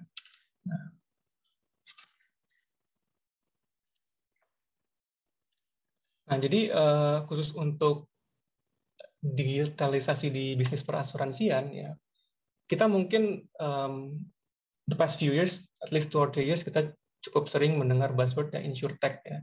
Tapi sekarang dan InsurTech itu diasosiasikan dengan bisnis-bisnis baru ya yang berada dalam ekosistem kegiatan bisnis perasuransian yang bisa merambah atau menambah kemampuan bisnis asuransi. Tapi ternyata secara definisi ya sebenarnya InsurTech itu lebih lebar, karena yang dimaksud dengan InsurTech itu bukan hanya inovasi yang dilakukan oleh perusahaan-perusahaan baru yang sekarang tidak masuk ke dalam definisi perusahaan perasuransian di dalam Undang-Undang 40, tapi juga perusahaan-perusahaan yang masuk ke dalam definisi perusahaan perasuransian yang melakukan transformasi, memodernisasi dan efisiensi kegiatan bisnis mereka gitu. Jadi sebenarnya mungkin kalau kita bicara teknologi dan asuransi itu bukan hal yang baru, karena sudah sejak lama, misalnya mungkin dalam level yang paling minimum kalau kita bicara teknologi yang mendukung asuransi, perusahaan asuransi sudah banyak yang memiliki website atau mungkin juga memiliki features aplikasi yang bisa diakses oleh policyholder, dan kemudian untuk bisa melakukan beberapa services ya melalui aplikasi tersebut. Tetapi sekarang itu dengan adanya teknologi-teknologi baru yang mumpuni ya, pada waktu kita berbicara InsurTech itu biasanya diasosiasikan dengan penggunaan teknologi mutakhir seperti leveraging big data atau advanced real-time processing, terus juga ada automated claim management. Jadi begitu banyak hal-hal baru yang mengutilize artificial intelligence dan juga machine learning. Nah, ini hal-hal baru yang sudah banyak berkembang dan tentunya pelan-pelan akan mulai diimplementasikan di Indonesia dan banyak pengaturan baru.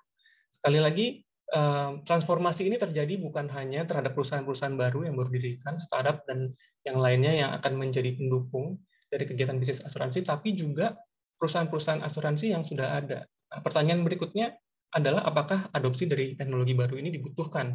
Mengingat tentunya tidak semua perusahaan asuransi di Indonesia itu memiliki kesiapan baik dari sisi kemampuan finansial ataupun akses to teknologinya sendiri. Karena apabila ini sesuatu yang akan mereka build from scratch, tentunya ini membutuhkan suatu investasi yang tidak sedikit. Nah, sementara kita juga melihat beberapa pengaturan-pengaturan itu yang terlihat membuat ruang gerak semakin sempit untuk perusahaan asuransi konvensional bisa bereksperimen ya dengan melakukan adopsi atas teknologi baru. Sehingga pilihannya itu adalah untuk mengeksplorasi kemungkinan bekerjasama juga dengan beberapa penyelenggara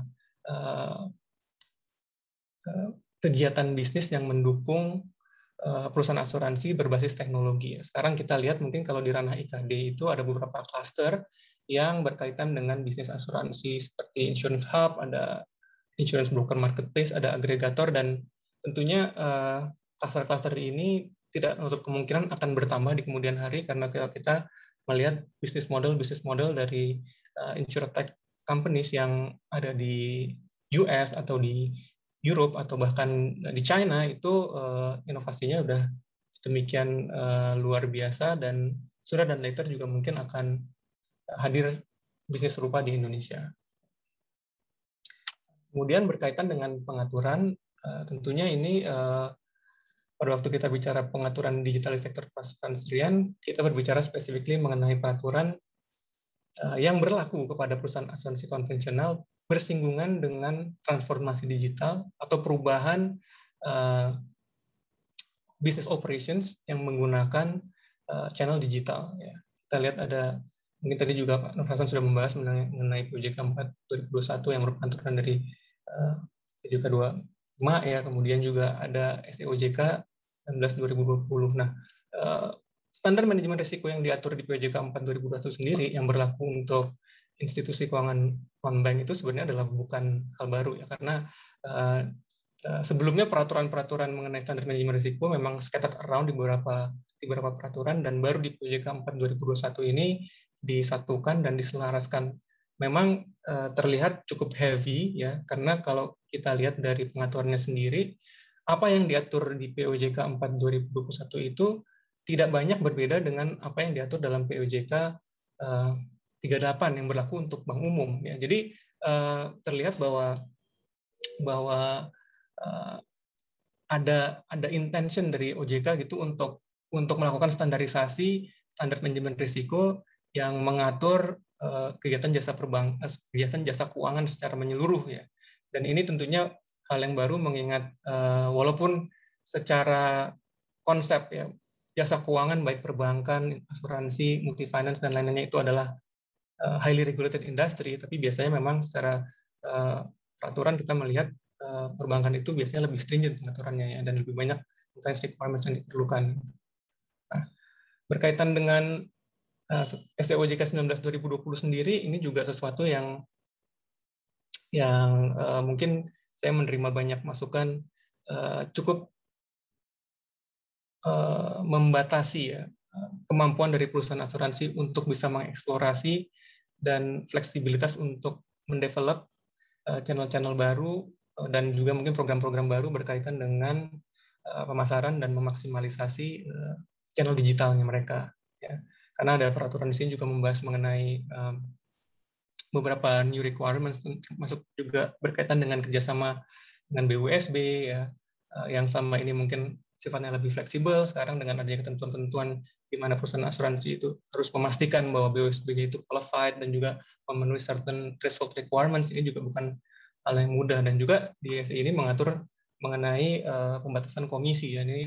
Ini menyebabkan pasti banyak perusahaan asuransi yang sekarang sudah menciptakan suatu bisnis plan berkaitan dengan kegiatan bisnis mereka, harus melakukan atau merevamp lagi bisnis plan tersebut menyesuaikan dengan apa yang diatur oleh dalam SEOJK yang baru ini. Nah, limitation yang baru seperti ini itu menjadi pertanyaan, apakah kira-kira pengaturan seperti ini tepat, mengingat di satu sisi juga OJK itu berusaha untuk menstimulasi terjadinya transformasi digital dan berusaha untuk membuat perusahaan-perusahaan asuransi itu untuk bisa lebih kreatif agar bisa meningkatkan inklusi keuangan dan juga literasi asuransi. Ya. Nah, ini satu hal yang kita highlight dan juga mungkin menjadi suatu bahan pemikiran bersama gitu, ya, untuk kita sampaikan kepada otoritas. Kenapa? Karena tadi kita berbicara mengenai standarisasi pengaturan di bidang jasa keuangan, apakah memang ini sudah saatnya gitu untuk melakukan suatu pengaturan yang sedemikian stringent untuk suatu perkembangan baru, ya, yang mungkin kalau misalnya saat ini tidak diatur terlalu rigid bisa membuat industri semakin fleksibel dan kedepannya justru akan makin bisa menguntungkan buat industri sendiri, ya. Kemudian pertanyaannya apakah pada waktu melakukan atau mengeluarkan suatu peraturan itu OJK sudah melakukan suatu feasibility assessment ya, berkaitan dengan peraturan-peraturan yang akan dilakukan, apakah peraturan tersebut bisa mempengaruhi performance dari perusahaan-perusahaan yang harus comply dan mengikuti ketentuan-ketentuan yang berlaku. Dan kemudian tentunya pertanyaan berikut adalah apakah justru peraturan ini menstimulasi atau malah membatasi perkembangan asuransi digital atau transformasi digitalisasi sektor perasuransian. Kenapa begitu? Karena kita melihat bahwa di satu sisi cukup banyak fleksibilitas yang diberikan oleh OJK kepada perusahaan-perusahaan yang bisa dibilang startup ya, masuk dalam klasifikasi inovasi keuangan digital untuk mereka bisa melakukan atau mengeksplorasi kegiatan-kegiatan asuransi baru yang sebenarnya masih untested. Sementara perusahaan asuransi konvensional atau jasa keuangan lainnya yang sudah memiliki proven track record, memiliki financial capability, dan juga compliance requirements yang cukup stringent, itu malah dibatasi dan tidak bisa mendapatkan the same level of flexibility dan untuk melakukan kegiatan bisnisnya secara agile dan adaptif. Nah, ini sesuatu hal yang mungkin perlu dibicarakan, apakah memang ke depannya itu dimungkinkan untuk adanya pengaturan-pengaturan yang lebih agile untuk memastikan dan untuk bisa memberikan kesempatan kepada perusahaan-perusahaan jasa keuangan konvensional untuk bisa dapat berkembang dan terus mendevelop fitur-fitur baru yang bisa menguntungkan dan juga bisa menaikkan tingkat literasi asuransi. Kemudian tentunya walaupun saya bukan expert di bidang hukum dari jurisdiksi lain, tapi saya juga melihat kayak misalnya pengaturan-pengaturan berkaitan dengan insurtech atau digitalisasi di sektor perasuransian di Singapura itu memang contohnya sudah jauh lebih maju. Mungkin satu contoh utama regulatory sandbox dari MAS itu di Singapura tahun 2016 itu adalah perusahaan insurtech ya, PolicyPel kalau nggak salah. Kemudian juga di Singapura udah ada beberapa ketentuan pengaturan mengenai full tech insurance company, di mana mereka melakukan full digital insurance company, dan juga perusahaan-perusahaan insurtech yang melakukan kegiatan mendukung kegiatan bisnis asuransi. Tapi di sisi lain kita juga melihat contoh pengaturan yang dilakukan di China misalnya. Di China itu only late 2020 pemerintah Cina CBRC itu mengeluarkan peraturan yang sedemikian ketat yang menyebabkan perusahaan-perusahaan asuransi yang sudah the past years melakukan kegiatan online insurance transactions itu harus merubah kegiatan bisnisnya secara dramatis. Dan tahun ini, very recently di bulan Agustus, mereka juga memberikan announcement bahwa mereka akan mengeluarkan peraturan baru ya berkaitan dengan online marketing dan juga berkaitan dengan pengolahan data yang sebelumnya itu tidak secara detail diatur. Ya, artinya apa? Artinya ini mungkin konsep yang berbeda ya. Dan ini juga sebenarnya dilakukan oleh China itu dalam konteks pengaturan peer-to-peer lending dulu. Jadi marketnya dibuka dulu selebar mungkin tanpa ada pengaturan yang detail.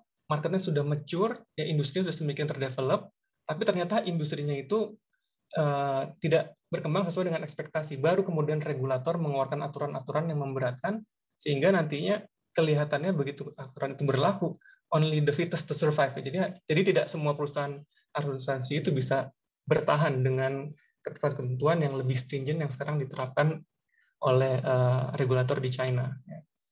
Nah, maaf Pak Abi, waktunya 3 menit lagi. Oke, baik. Nah, kalau di India mungkin mereka tidak fokus di regulatory requirements, tapi mereka justru yang menarik itu mereka mendevelop suatu unique ID system ya, unique ID system yang membuat pemerintah mereka itu bisa melakukan eKYC dengan mudah, kemudian bisa melakukan sistem payment dengan terstruktur dan lain-lain. Artinya apa? Artinya mungkin bukan cuma pengaturan yang perlu dipikirkan oleh pemerintah, tapi juga untuk berinvestasi di suatu infrastruktur yang bisa memudahkan dan bisa membuat agar industri-industri berbasis digital itu bisa lebih maju.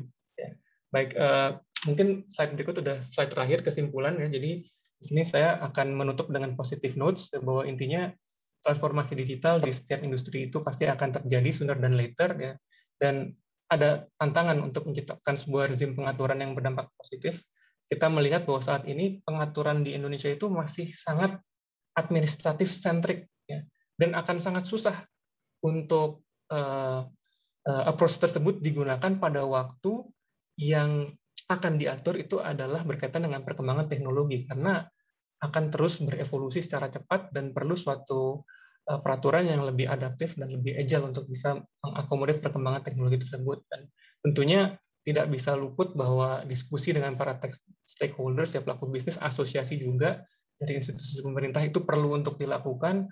Bahkan kalau kita melihat, mengambil contoh dari industri peer-to-peer lending, asosiasi itu to some extent sudah dijadikan sebagai self-regulatory organization. Ada peraturan-peraturan yang bisa dikeluarkan oleh asosiasi karena dianggap lebih fleksibel dan lebih adaptif gitu, dibanding peraturan dikeluarkan oleh institusi pemerintahan. Kemudian tentunya kita berharap bahwa ke depannya peraturan-peraturan yang dikeluarkan oleh pemerintah itu akan kondusif ya untuk bisa mencapai atau strike the right balance bahasanya, untuk bisa melindungi ekosistem, karena at the end of the day kalau ini jasa keuangan ya selalu perlindungan kepada nasabah itu adalah sangat penting, tapi di sisi lain juga tidak over regulate ya, sehingga tidak menghambat perkembangan industri tersebut.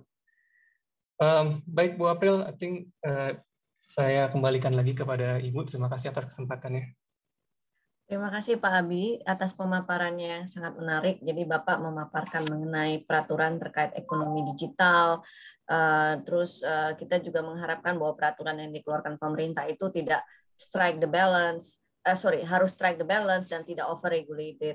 Peraturan tersebut harus memuat kepastian hukum, ada same level playing field, dan memberikan ruang untuk kita berkembang.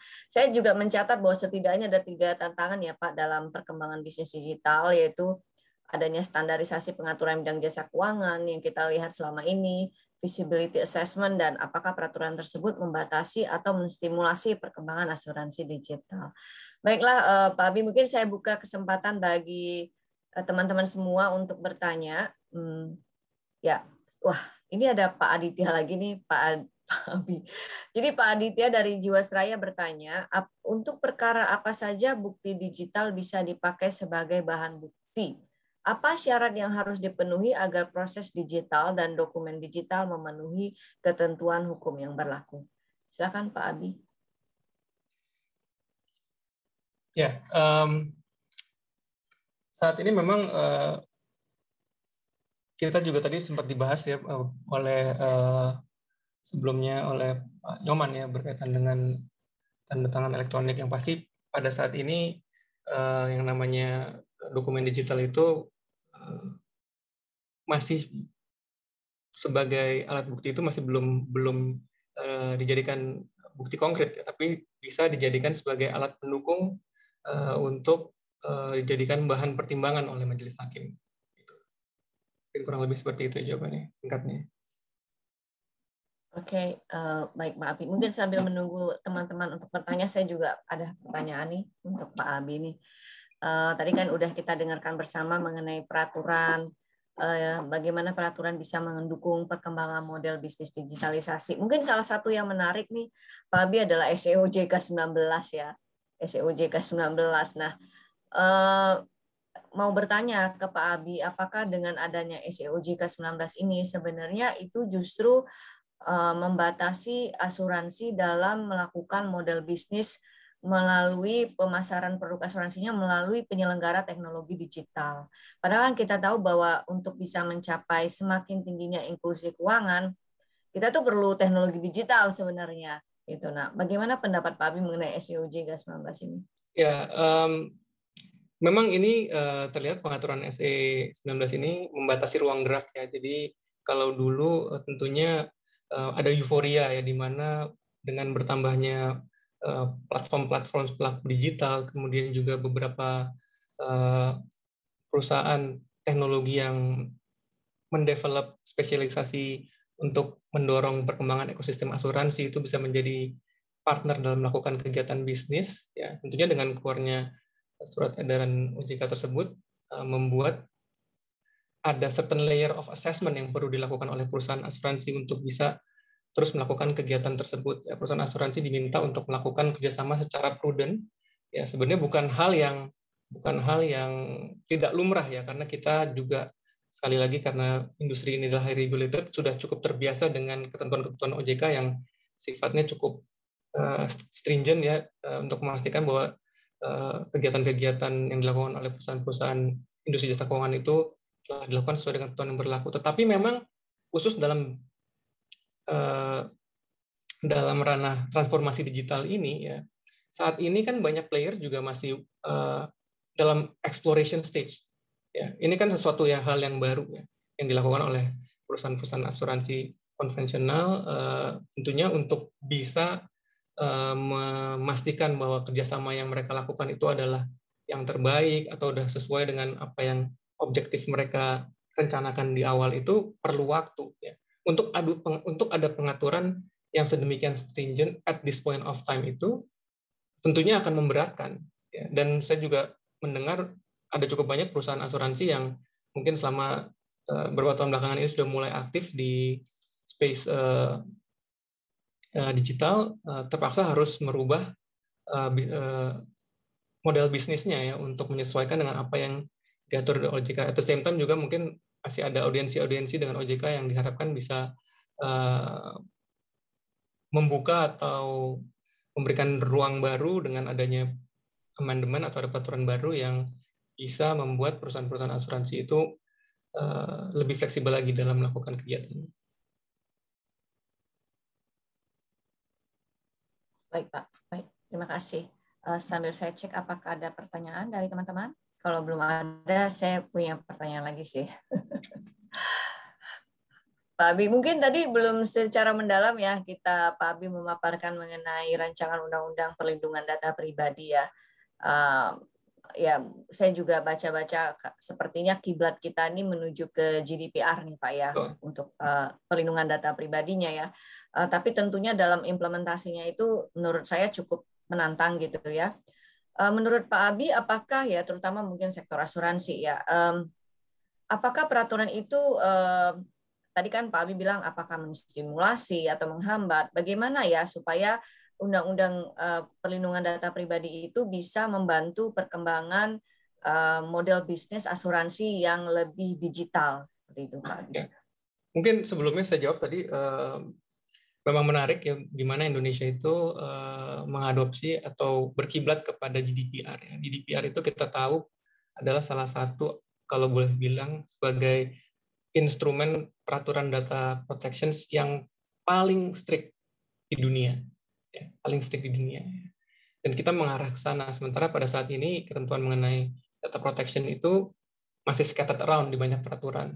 Ya. Dan kita itu di Indonesia sebenarnya belum memiliki culture-nya. Ya, kita belum banyak mengerti secara mendetail apa sih itu data protection, dan itu sendiri mungkin juga sesuatu yang quite recently ya, mungkin the past few years jadi sesuatu yang mulai diperhatikan.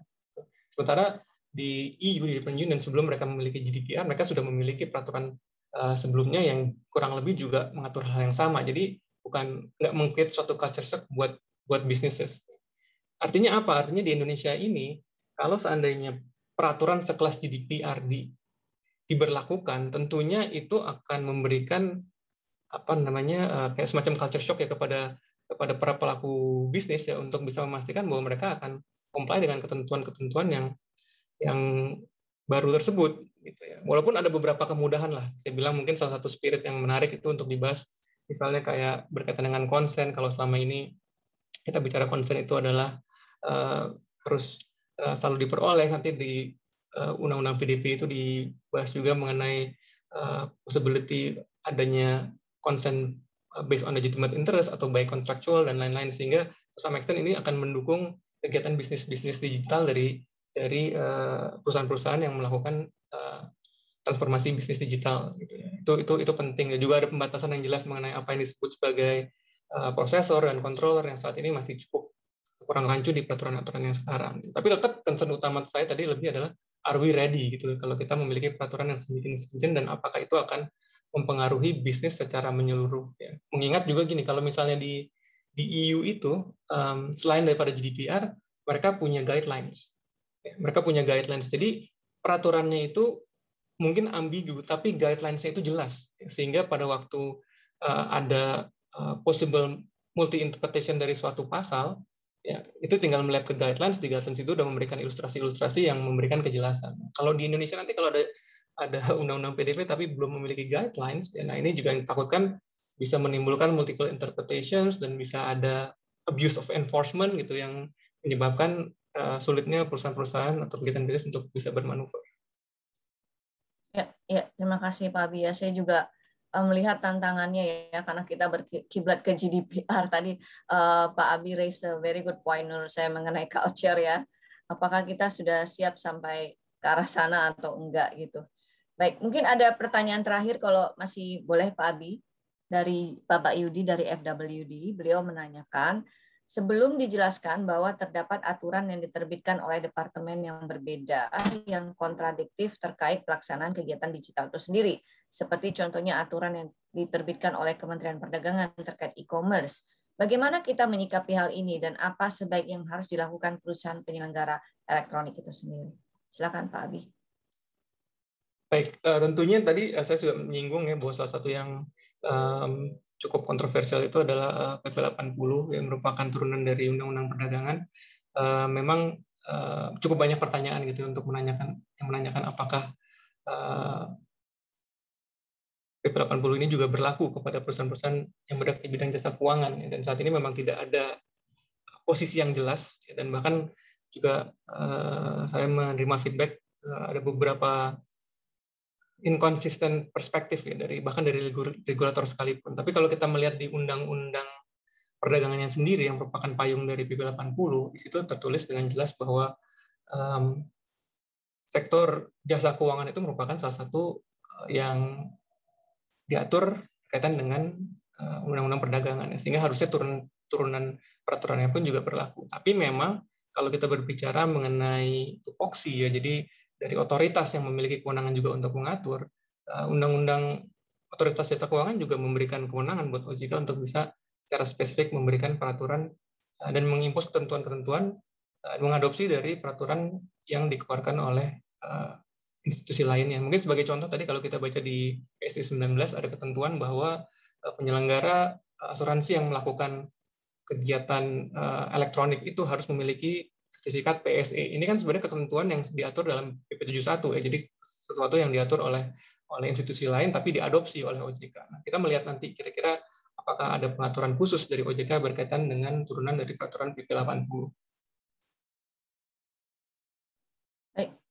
Terima kasih Pak Abi. Baiklah teman-teman semua, itu adalah pertanyaan terakhir mungkin yang kita bisa tanyakan ke Pak Abi. Sekali lagi kita mengucapkan terima kasih yang sebesar-besarnya kepada Pak Abi atas waktu dan presentasinya. Terima kasih Pak Abi. Waalaikumsalam. Baiklah teman-teman, jadi sebelum mengakhiri mungkin saya simpulkan bahwa memang dalam rangka menyukseskan industri 4.0 ini sangat diperlukan dukungan dari semua pihak ya, baik itu dari pemerintah yang mengeluarkan peraturan dan juga dari kita semua dari pelaku industri. Juga kita dengar tadi bersama bahwa pandemi ini sudah menjadi katalis dalam mendorong semakin berkembangnya digital di lintas sektor, sebagaimana juga telah disampaikan oleh Bapak Presiden Jokowi. Di sini juga telah ditekankan bahwa pentingnya harmonisasi peraturan, pentingnya perubahan paradigma dalam pembuatan regulasi. Baik, teman-teman, semoga presentasi yang disampaikan oleh Pak Nur Hasan, Pak Nyoman, dan Pak Abi memberikan manfaat bagi kita semua. Terima kasih sekali lagi kepada Pak Nur Hasan, Pak Nyoman, dan Pak Abi. Terima kasih. Saya kembalikan kepada MC. Terima kasih Ibu April. Bapak dan Ibu hadirin sekalian, sebelum menutup acara ini, mengingatkan kembali kepada Bapak dan Ibu bahwa seluruh peserta akan mendapatkan e-sertifikat dari AAJI dengan catatan peserta melengkapi form kehadiran dan evaluasi melalui link yang telah kami sampaikan di kolom chat.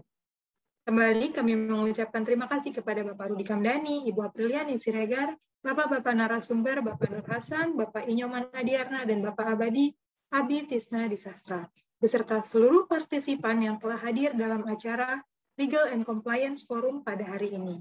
Mohon maaf apabila terdapat hal yang kurang berkenan atau kendala yang terjadi selama acara berlangsung. Salam sehat, salam asuransi, sampai berjumpa di acara AAJI selanjutnya.